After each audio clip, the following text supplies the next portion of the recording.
A nivell legal existeixen una sèrie de recursos jurídics per garantir la voluntat i el respecte als drets de la persona amb demència, no? Podríem dir que hi ha 3 recursos jurídics que són els principals: l'autotutela, el testament vital i el procediment judicial de provisió de mesures de suport. L'autotutela és la possibilitat de que la persona preventivament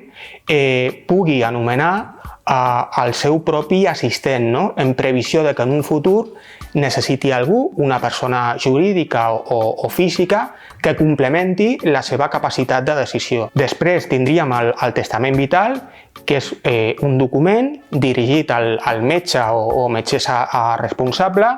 on la persona amb capacitat suficient i de manera lliure indica el tractament que ell vol rebre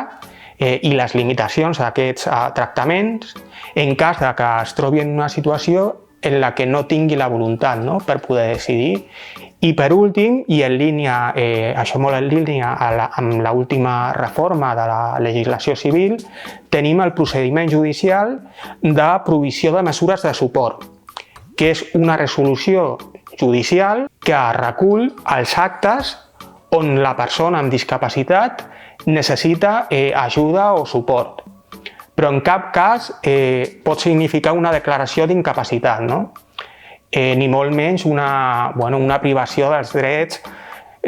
personals, patrimonials o polítics,